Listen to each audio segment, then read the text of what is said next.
인도 차이나 반도에 5개 나라가 있는데 태국, 미얀마, 라오스, 캄보디아, 베트남입니다.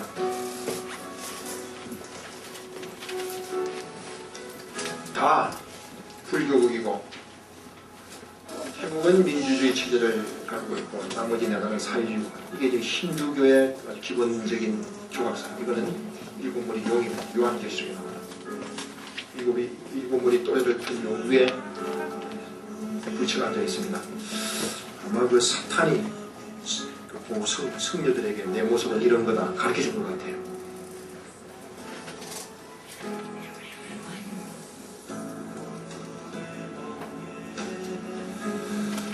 그 태국 밑에 있는 인도네시아, 말레이시아가 회교국인데 계속 이제 해교가 북쪽으로 북상하고 있습니다.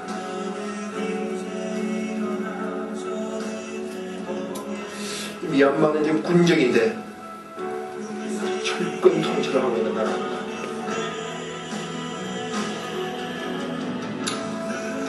예구의 간섭을 받기를 싫어하고 여행객들을 별로 반가워하지 않는다.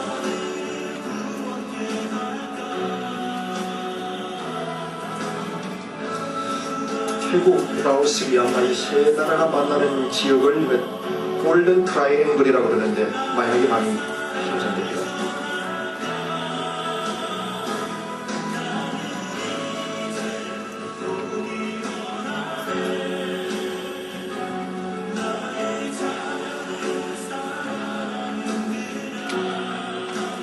라오스는 아시아에서 제일 가난하고 세계 10대 빈곤국 중에 하나입니다. 벵글라데시하고 비슷합니다.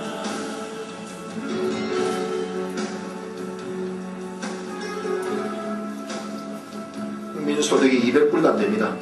GNP가.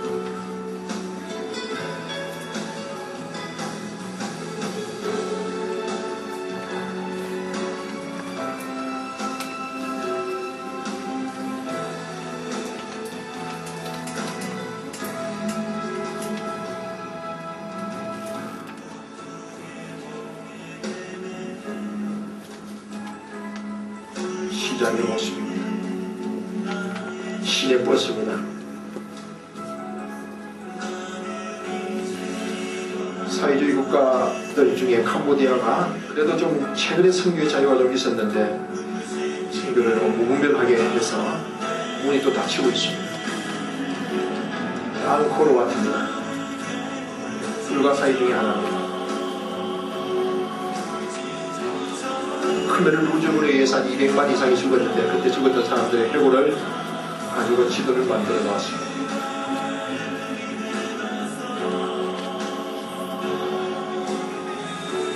크메르 루즈군에 의해서 상처를 받은 아이들입니다.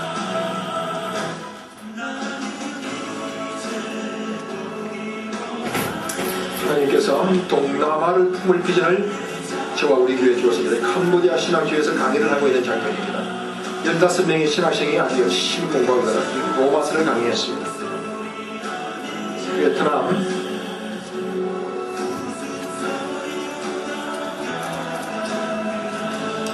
사회주의 국가고 미국을 이긴 나라는 자부심이 있습니다. 아주 다른 사람들은 별로 이긴 적은 아닙니다.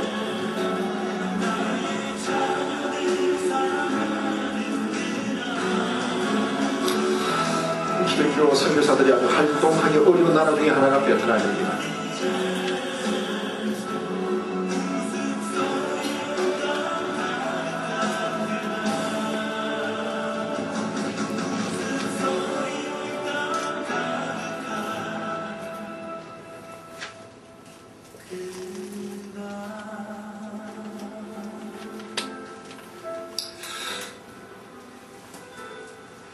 지금 태국은 불교국이고 라오스, 인도네시아, 말레이시아가 불교 종주국들이라서 북쪽으로 지금 북상하면서 모슬림화 시키려고 합니다. 이 모슬림들은 숫자를 늘려요. 애들도 많이 나와가지고 그래서 그 나라 정치 지도자를 나오게 만들어서 모슬림화 시키는 그런 전략을 가지고 있습니다.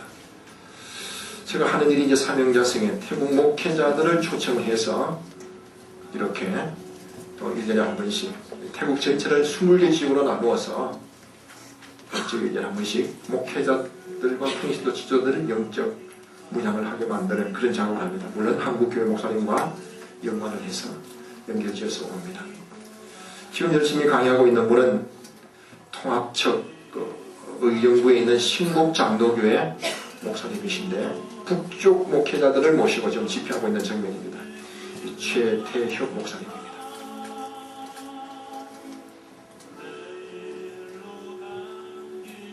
GNM 선교대는 글로벌 네트워크 미션입니다. 세계 여러 지역의 한국 선교사님들을 초청해서 우리 교회에서 선교 보고를 지금 듣고 있습니다. 일본 선교사님이시죠.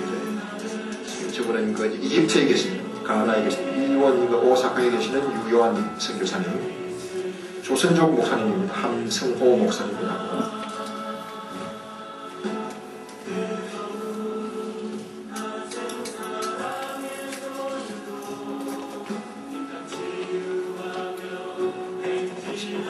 제가 섬기는 한국 한인연합교회 예배관계입니다.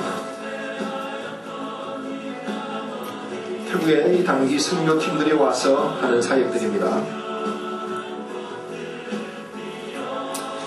학교에는 한 1000명 이상씩 이렇게 모일 수 있습니다. 농악을 통해서 전도합니다. 한국 가락을 통한 그 찬송과 찬양하고 어린이들이 많이 모여서 열심히 따라하고 있죠. 워십 댄싱을 통해서 복음을 전하는 모습입니다. 태권도 시범을 보이고 있습니다. 워십하면서 같이 이렇게 지냅니다.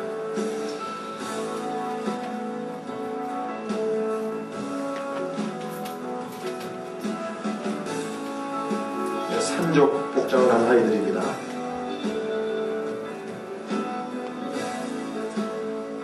십자가를 선물 받고 아주 기뻐하고 있습니다.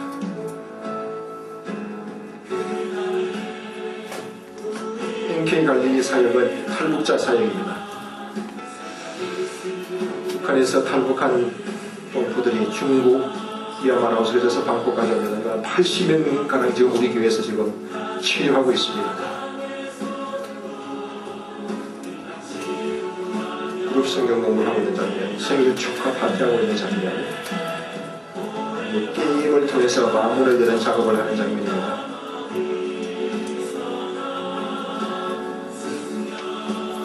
발을 씻기는 프로그램을 갖고 있습니다.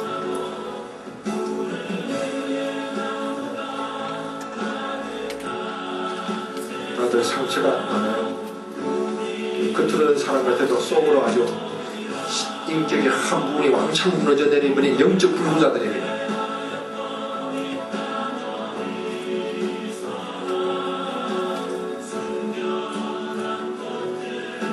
그래서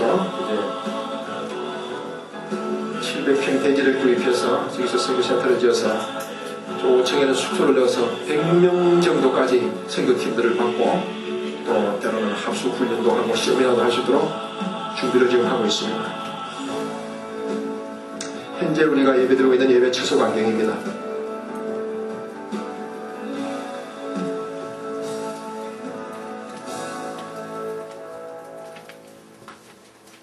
하나님의 성경 건축, 우리 교회 축복기에 부모님의 금식기도, 자녀들의 평생 축복.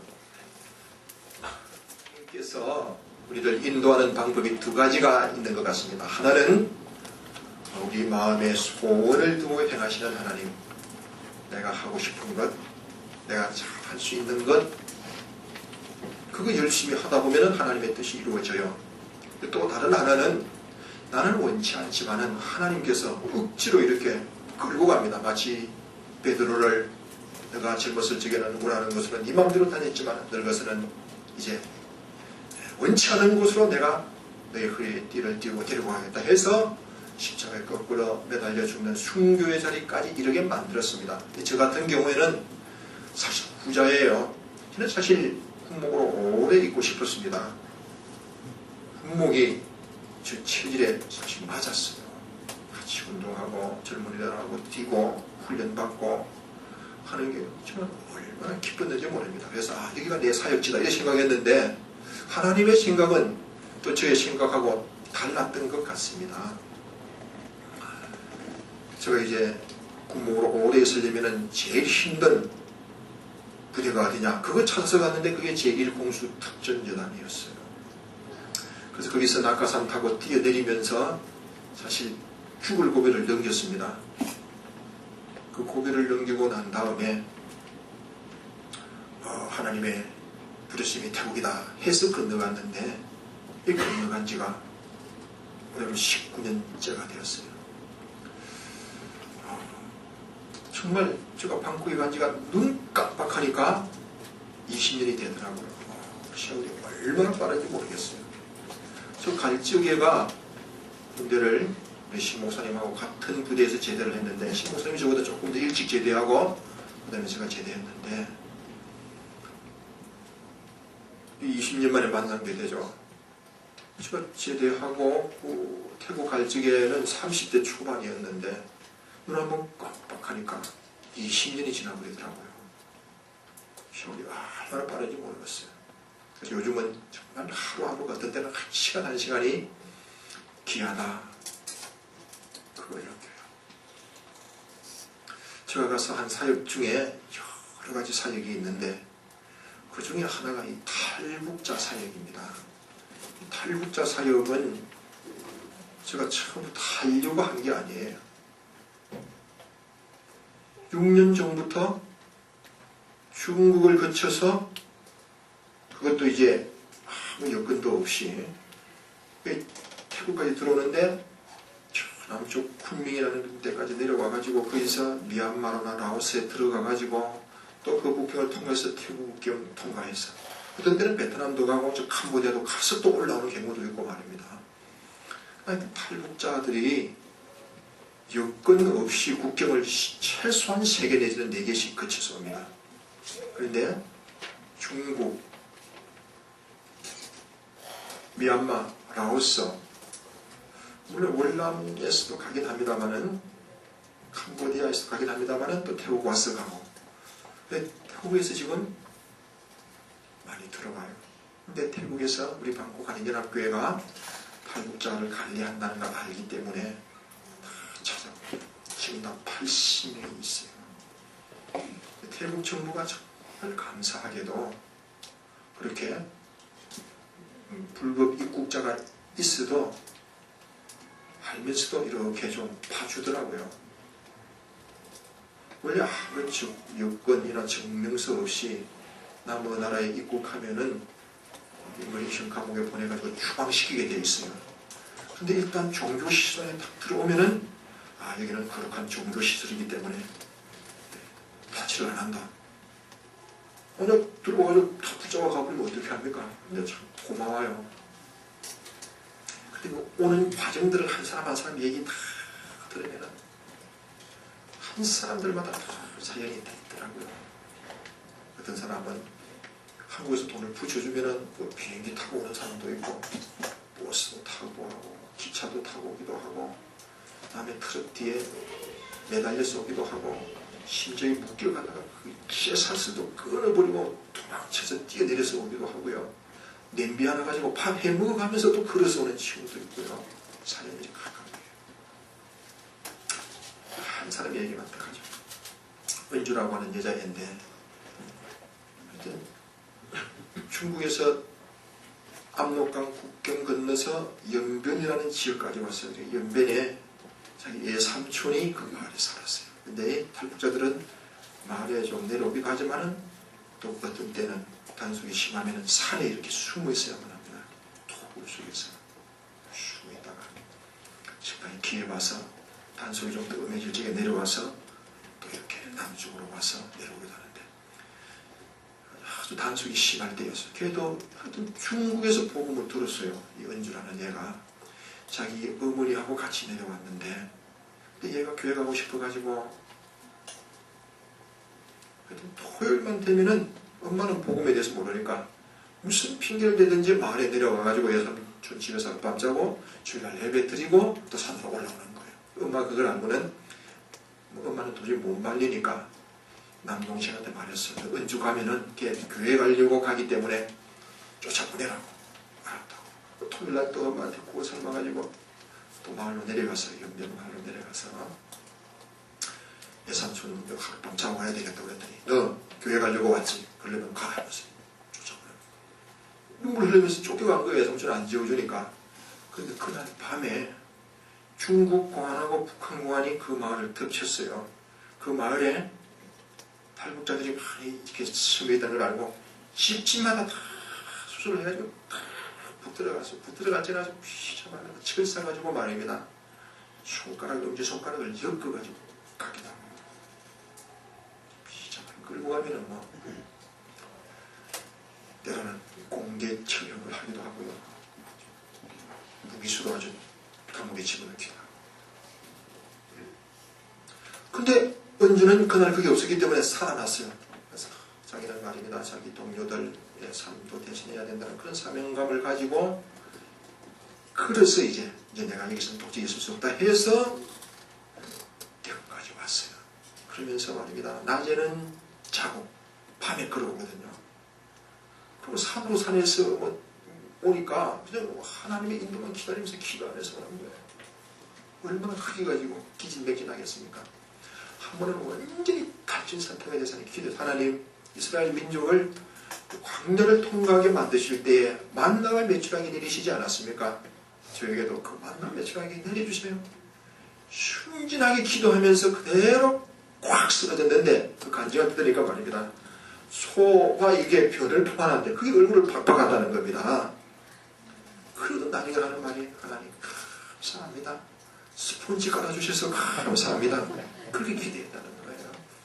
그리고 눈을 딱 떠보니까 그 옆에 앞에 누가 가다가 흘린 초콜릿이 조그마하게 2개가 떨어졌을 때요. 그거 이렇게 까먹으니까 그래도 눈이 좀 반짝 띄어가지고 이게 소가 이 근처에서 왔다 갔다 말은 마을이 옆에 있다는 얘기라는 걸 알고 마을까지 찾아나가가지고 밥을 먹고 또 남쪽으로 해서 어떤 때는 물속에 막 힘들어 들이시다는 거예요. 온몸이 퉁퉁 붓고 말입니다.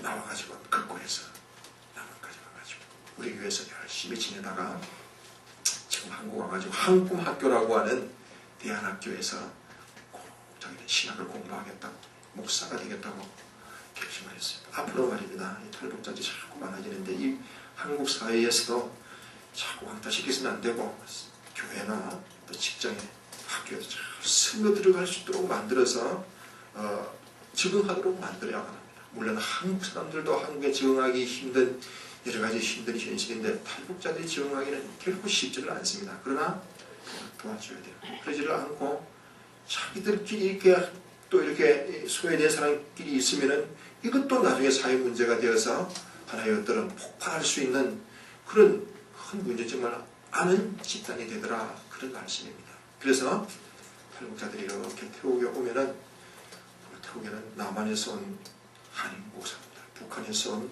탈북자들이 함께 어울려 사는 운동을 문제적으로 태국에서 하고 있습니다. 최근에 남북으로 갈라졌다가 하나로 통일된 나라가 3개 나라가 있어요. 베트남과 독일과 예멘이라고 하는 세 나라입니다.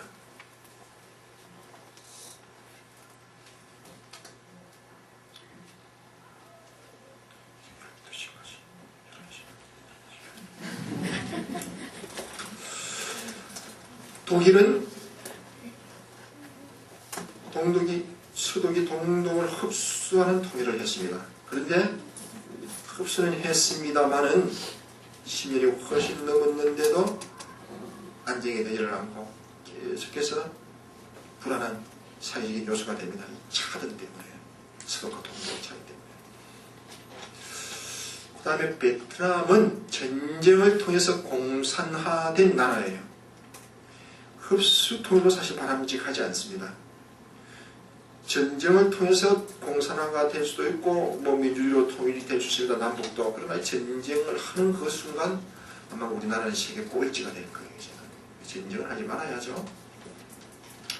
그 다음에 이 예멘이라고 하는 나라는 그것도 남북으로 갈라져 있는데 거기는 이제 남쪽이 사회주의 국가이고 있고 북쪽이 민주주의 체제를 이룩하고 있는데 그 나라는 아주 우리나라 고려 영광제 비슷하게 말입니다.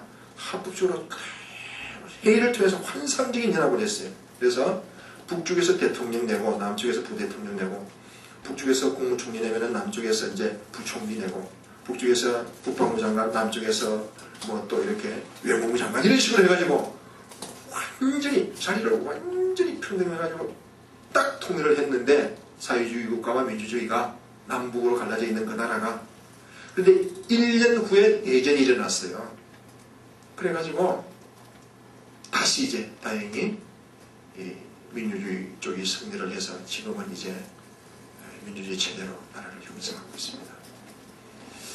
이거는 무엇을 말하는가 하니, 우리나라가 남북 통일이 될 때에 전쟁을 통해서 통일하는 것도 합당하지 않고, 흡수 통일을 하는 것도 좋지를 않고, 또 회의를 통해서 어떤 연합 정부를 구성하는 그것도 언제든지 또다시 전쟁이 일어날 수 있는 가능성이 있다, 그런 의미입니다.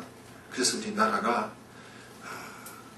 어떤 형식으로 통일을 해야 될 것은 우리가 또 성경을 읽으면서 또 우리 현실을 잘 살면서 많이 연구를 해야 될 한 부분이에요.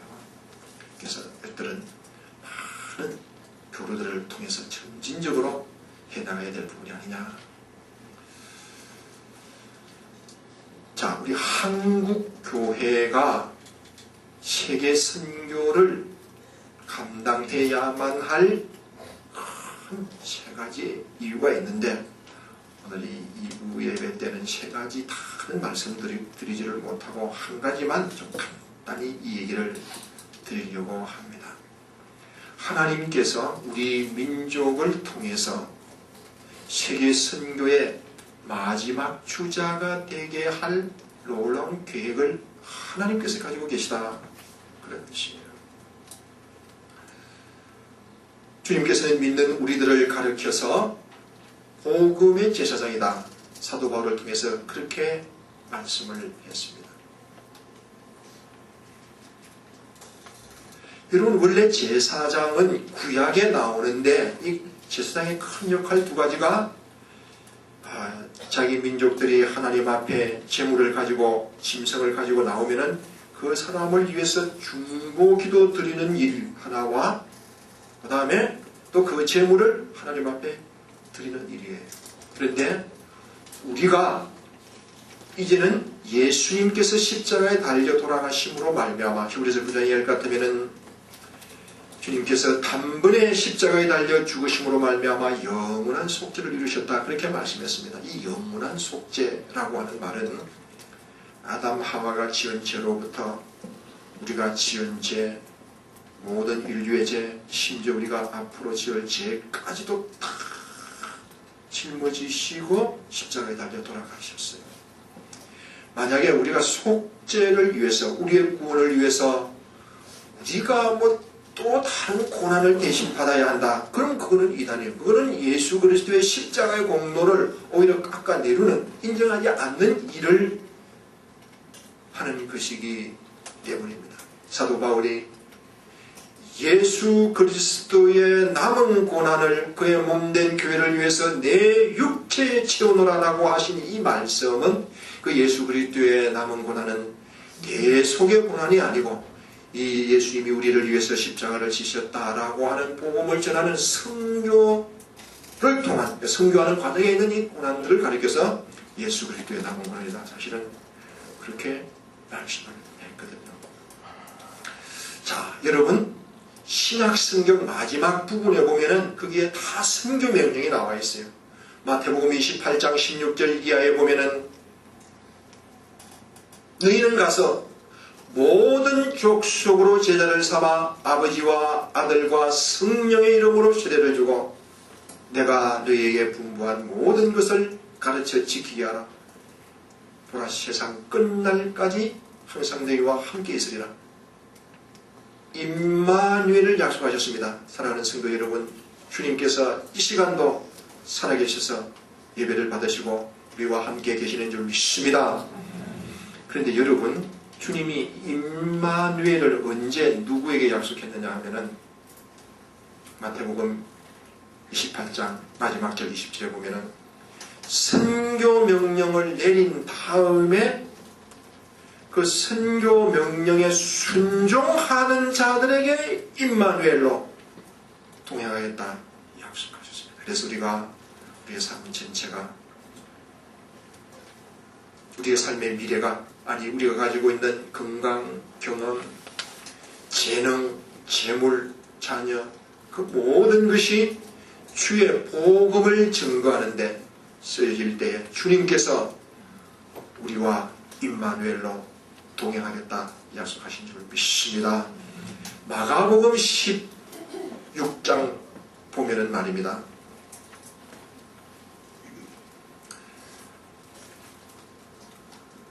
너희는 가서 천하에 다니며 만민에게 복음을 전하라.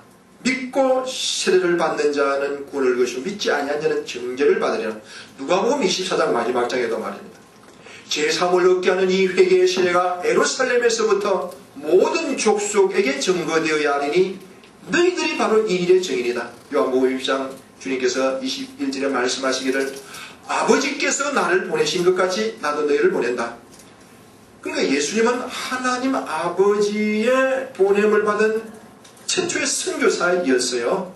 그 보냄을 받은 주님이 또다시 우리들을 이 세상에 보내시기를 원합니다. 이 복음의 제사장이라는 말은 무슨 말이냐? 그 로마서 15장 16절에 보니까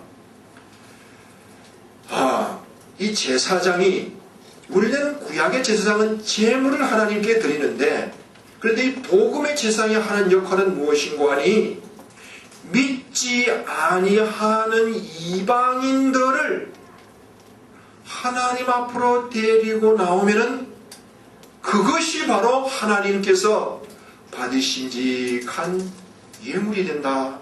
그렇게 말씀하셨습니다. 한 신학자는 말하였습니다. 모든 교회는 선교를 위해서 존재한다. 선교의 불이 꺼진 교회는 교회가 아니다.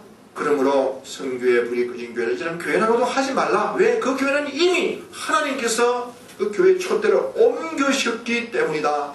그렇게 말씀했습니다. 사실 우리 신기영 목사님은 제가 이제 공수부대 군목으로 있다가 부산으로 이제 군종 참모로, 사당 군종 참모로 갔을 적에 그때 이제 군종병으로 열심히 봉사를 하고 있더라고요. 목사님께서 도와주어서 제가 군목 생활을 무사히 마칠 수 있게 된 것을 얼마나 기쁘게 생각하는지 모릅니다. 사실 그 동안에 저는 원래 군목회사로 태국으로 가버렸거든요. 우리 신 목사님 많이 뵙고 싶고 한데 앞으로 정말 교단적으로 뿐만이 아니라 한국 교회에 떠오르는 변로서 큰 일을 하리라고 믿습니다.